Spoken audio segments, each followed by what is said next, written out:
Saludos, Dios les bendiga. Este es su hermano Antonio Valentín, el doctor Antonio Valentín. En esta hora estamos muy complacidos de estar con ustedes nuevamente aquí en su programa Epignosis. Les invitamos a que pueda suscribirse a nuestro canal. Le aseguramos y le garantizamos que recibirá bendición, edificación. Por lo tanto, también les invitamos a que nos dé un like a su programa.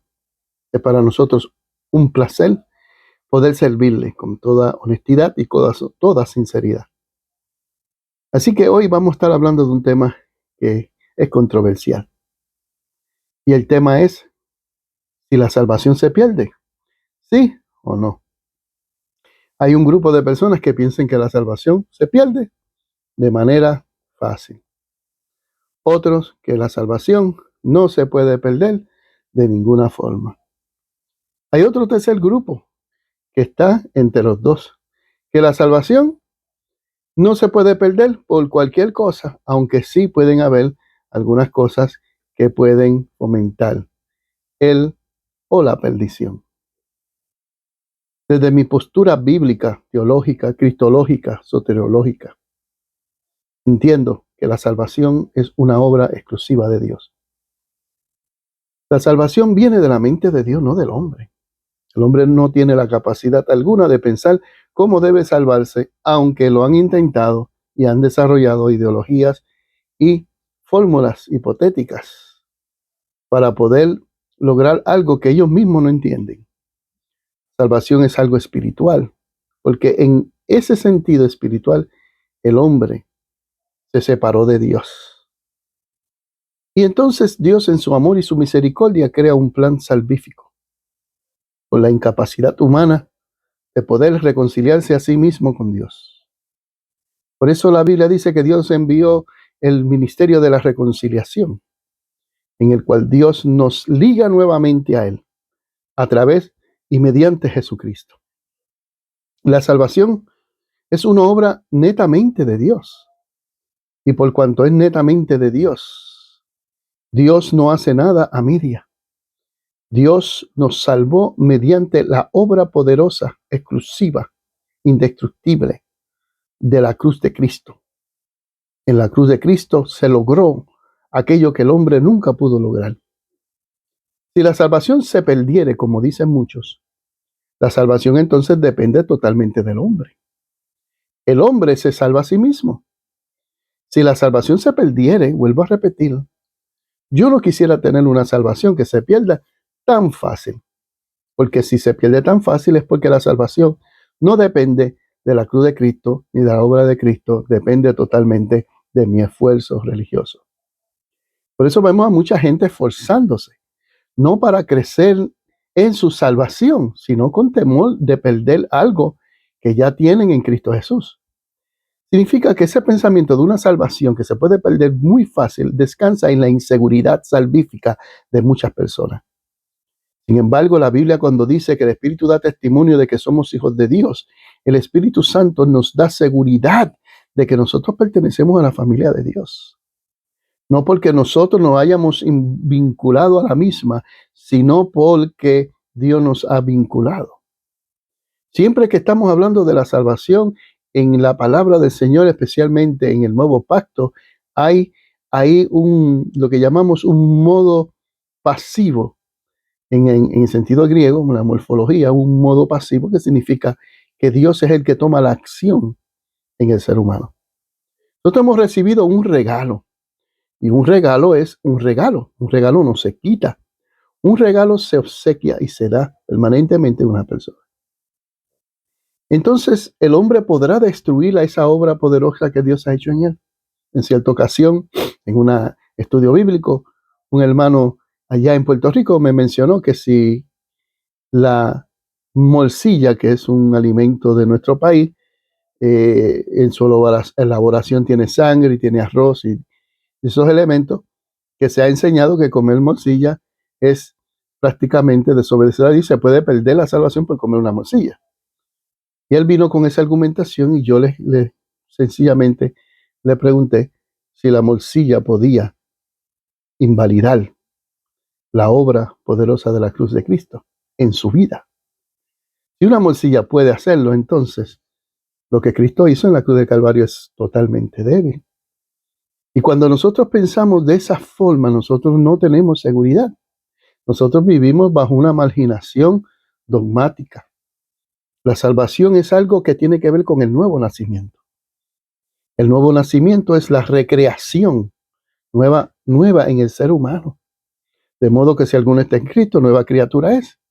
Las cosas viejas pasaron.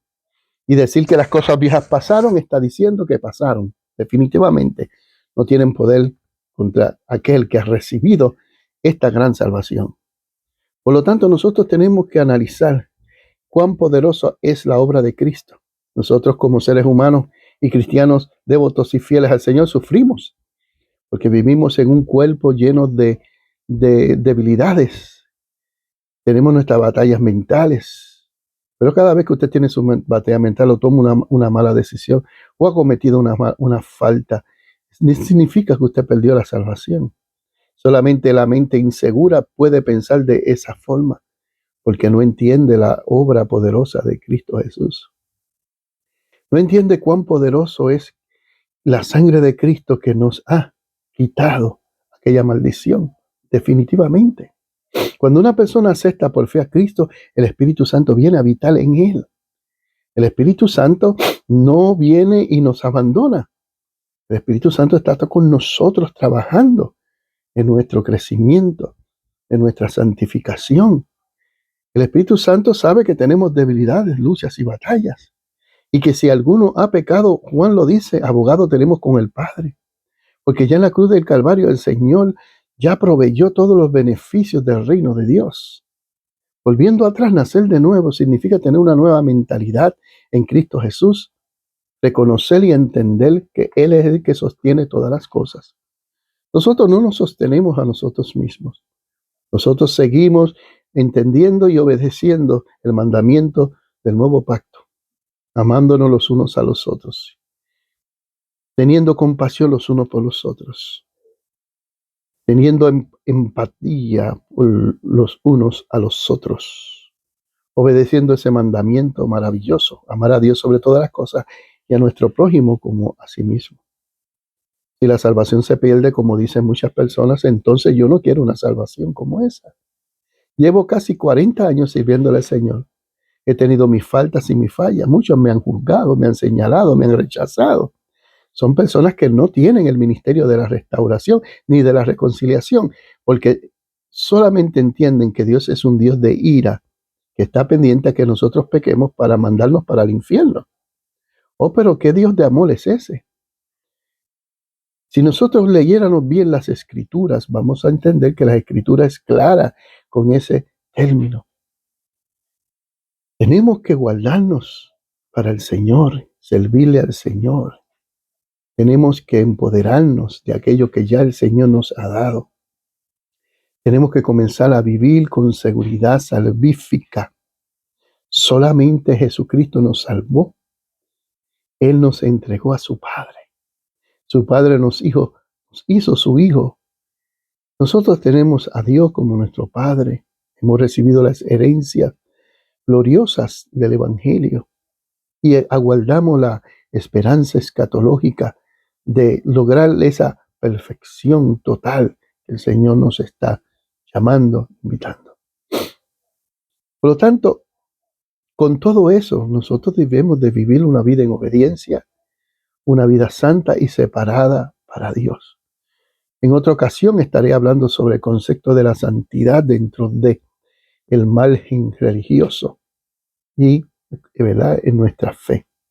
Por lo tanto, este tema para mí es importantísimo y tiene mucho que abarcar. Pero yo estoy siendo preciso, macizo y conciso, porque yo necesito que usted entienda que la salvación no depende de usted. Si la salvación dependiera de usted, entonces la salvación sí se puede perder, porque qué cosa. Pero la salvación depende de nuestro Dios, que proveyó a nuestro Señor Jesucristo y nos sostiene y nos dio su Espíritu Santo. Y el Espíritu Santo es la arra de nuestra salvación. Es una garantía. El Señor nos dio la garantía de que somos salvos. Nosotros no estamos siendo salvos en ese sentido humano de nuestro esfuerzo. Usted no ora y ayuna porque usted necesita ser salvo. Usted ora y ayuna y hace sus sacramentos y sus sacrilegios de fe y por fe, porque ya usted ha sido salvo. En ningún momento una persona que no sienta la salvación va a buscar de Dios. Usted va a la iglesia porque usted tiene la necesidad de buscar de Dios porque eres salvo. Usted va a los cultos de oración porque usted ama su comunión con su Dios, porque usted es salvo. Usted no puede permitir que nada ni nadie, con argumentaciones y falsas predicaciones, lo confunda y salga usted de algún lugar religioso pensando de que Dios a usted lo ha desechado y lo ha rechazado. El que usted no pueda ayunar ese día no significa que usted perdió la salvación, porque la salvación no depende de usted.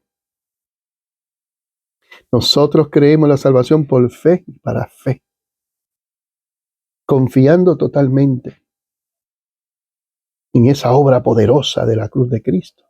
Si usted no puede ir ese día a la iglesia, no diga no, o piense de que usted ha perdido la salvación, y menos la bendición. Yo siento la presencia de Dios. Porque la bendición depende de nuestras relaciones con Dios personal. Nosotros vamos a la iglesia porque nos gusta congregarnos y compartir y estar en coinonía con estos hermanos y disfrutar de la comunión los unos a los otros y disfrutar la presencia de Dios. Y eso es parte de nuestro crecimiento porque crecemos dentro de la comunidad cristiana. Pero no podemos permitir que algún momento que no pueda ir al templo por alguna situación, ya Dios me ha rechazado. Porque la salvación no depende de usted. Nosotros cooperamos, la sinergia, en nuestra salvación. ¿Cómo? Pues obedeciendo el Evangelio de Jesucristo. Porque aquel que tiene la vida obedece. Juan dijo, nosotros no vivimos para el pecado o somos voluntarios del pecado, porque la simiente de Dios vive en nosotros. Porque el que tiene la simiente de Dios, hablando de la nueva creación, no busca vivir en pecado. Y si alguno ha cometido alguna falta, como dice Gálatas capítulo 6, nosotros los espirituales restaurémonos con espíritu de mansedumbre. Y restaurar viene de la palabra griega reparación de huesos rotos. Esa reparación que nosotros hacemos en nuestros hermanos es porque no queremos que nuestros hermanos se confundan y sientan que nosotros les rechacemos porque ellos quizás no tengan la capacidad espiritual que tenemos nosotros los maduros. Por eso los maduros estamos ahí. Gálatas le llama a los espirituales.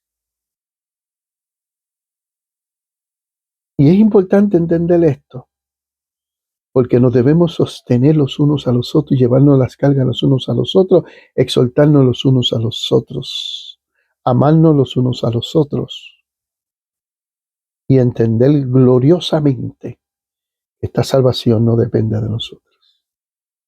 Si la salvación depende de nosotros, entonces yo no quiero esta salvación, porque nosotros no tenemos poder alguno. Nosotros recibimos el poder cuando hemos creído por fe a nuestro Señor Jesucristo. Y con estas últimas palabras de exhortación, si nosotros pensáramos que la salvación depende de nosotros, de nuestro propio esfuerzo, cuando vayamos a la presencia de Dios, le vamos a decir al Señor, igual como el fariseo en la parábola, cuando estaba orando, Señor, tú sabes que yo oro, que yo ayuno, que yo hago buenas obras. Bendíceme. Llegaremos a la presencia de Dios y decirle, Señor, estoy aquí porque yo oré mucho y ayuné mucho y fui a la iglesia y tuve este código de vestimenta y vi moralmente y no hice nada malo. Entonces la gloria no es para Dios. La gloria es para usted. Y la única gloria que se merece es Dios, no nosotros. Nosotros estamos disfrutando de la gracia de Dios. Y la gracia de Dios es que Dios, en su bondad, ha visto un valor absoluto en nosotros para rescatarnos, elegirnos y hacernos salvos en su nombre. Pues en Cristo Jesús que tenemos entrada a toda la bendición celestial. Este ha sido su hermano Antonio Valentín, aquí en su programa Epignosis, en alguna reflexión sobre este tema importante. Confíe en el Señor. Así que suscríbase, bendíganos y también, amado hermano, usted ore dándole gracias a Dios por esta salvación tan inmensa y tan grande que usted ha recibido. Y cuando es grande, es grande. Nadie se la podrá quitar. Dios te bendiga.